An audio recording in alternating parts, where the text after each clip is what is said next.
So this is my presentation about Khadijah for my History 101 class, Foundations of the West. So to start, I'm going to go over the agenda, which would be who was she? She's associated with Muhammad, so we're going to talk about her life before Muhammad, her life with Muhammad, and then the impacts that she did have on the Islam religion. So to start out, I have a question. So if you ever heard of this quote, behind every successful man is a strong woman. So this quote is something that I don't always agree with, just because it shows that there are only successful men and that women just stand behind them. And I think this could be reversed, but I think that this is a really good portrayal of who Khadijah was with Muhammad, the prophet, and what their relationship was like. So to start, who was she? So Khadijah was the wife of Muhammad. This is what she's known for. She was the first follower of this prophet and the first person to convert to Islam because of this. She is a role model for Muslim women and was the perfect and pure woman just in general before and after Muhammad. So, in her early life, she was born in either 555 or 556 AD into the Quraysh tribe in Mecca. It was either 555 or 556. Different sources were telling me two different things. But in between then, her family was, her father was, her parents were, so her father was Khuwailid ibn Asad, and then her mother was Fatima, who was potentially a descendant of some of Muhammad's relatives as well. So her father was a merchant.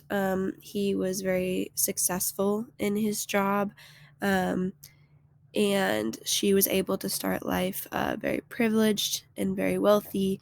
And just as a person, she was able to be very successful because her father had inherited all of this to her. So before Muhammad, she was a very wealthy businesswoman. Like I said before, she inherited a lot of money from her father, as well as his business with trading and his skills to do this. Her past marriages, she had two. So she had two past husbands. The most recent one had passed away, unfortunately.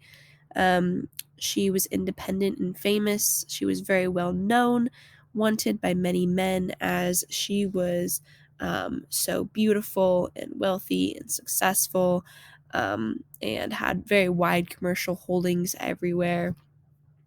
But and she was also very charitable and generous, so she would give a lot of her money to charity and help people who needed to get married, which was so lovely. And this is also why many men wanted her, but she was not in the space to want men back, basically. She wanted to focus on her business and herself, especially because she didn't want to be widowed again, because she was a widow. So, how Muhammad and Khadijah met. So, for her business, she needed something called a agent. So, an agent is someone that travels with the caravans that she trades with, negotiates deals in other cities, and handles trading the massive amounts of money that she does end up trading and buying things with. So it has to be someone that she trusts and really thinks highly of. A lot of men wanted this job, but she ended up finding Muhammad, the prophet, and she saw that he was very honest and hardworking, and honesty was really big for her. So she ended up hiring him as her agent. As they started working together and getting to know each other, they both grew interest in each other, especially Khadijah, as she ended up proposing to him in the end, which I find extremely strong and really shows what kind of character she is. So now I'm going to talk about the whole marriage to Muhammad and what their relationship was like. So their relationship, they ended up having 6 kids after they got married. Their love, first off, is very true. That is one thing that is very emphasized in the Islamic religion, how much they cared and actually did love for each other. Some do say that their marriage was a bit political as well, which makes sense, as she was very rich and he was able to use that a lot. But in general, they really stayed together through thick and thin. So as Muhammad started to go into isolation and go into mountains to isolate, she would prepare food for him.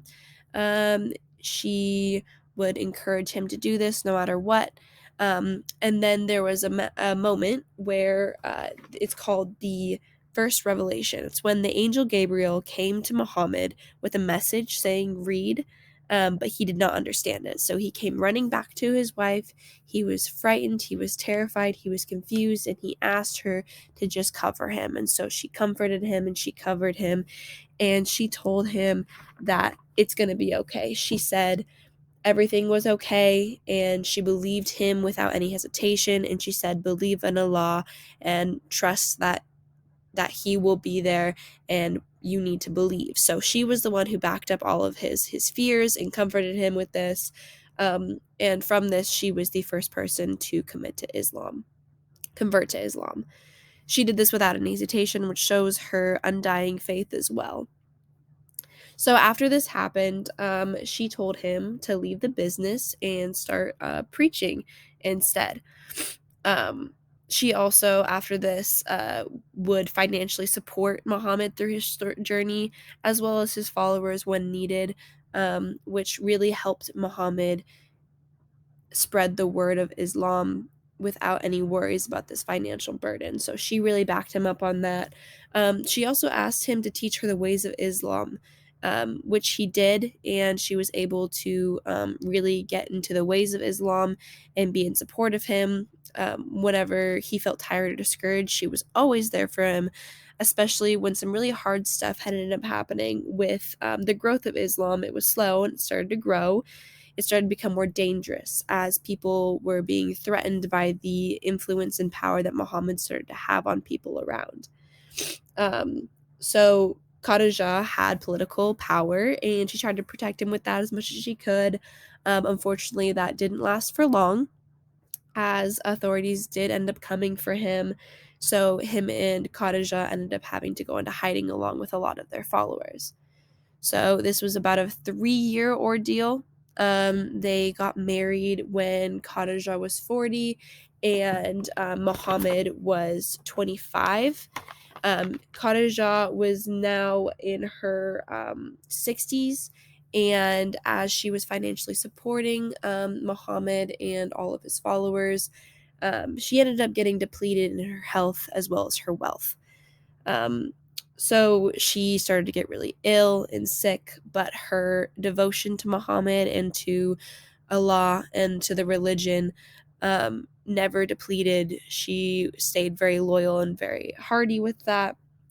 And something else that was really big about their relationship was their commitment. So in the time, it was really popular for men to have multiple wives at the same time. And Muhammad never had another wife at the same time as Khadijah, even though afterwards he did. It just shows how much he really did love her. So after Khadijah started to feel very depleted of her wealth and her health, she started to grow weak, and she died ill at 65. This was in 619 CE, and it was now called the Year of Sorrow, which was called it by Muhammad because he speaks so highly of her and was so sad to see his beautiful and trusting and loving wife go. So, what she means to Islam. She is a role model for women. She is the first believer of Islam. She shows perfect commitment to Allah and to the religion. She shows perfect sacrifice as she gave everything to support Muhammad. But even after all of this and how important she is to the faith, that she really backed up and made sure that Muhammad would be able to preach and do his thing, not much has been recorded about her, which I noticed was really disappointing. She's so important, but she was skipped over a lot because of this, even though she was the first person to convert to Islam, which was really interesting to me. And it really shows that even though, we do say that she was so important to the community. She was even called um, the Pure One or the Princess of Quranism. She nonetheless is not talked about as much, even though we understand that this is a very male dominated time and she was still highly praised. It still shows that that is not enough for someone to be remembered, unfortunately, as much as they should. Thank you for listening. Here is my resource page as well.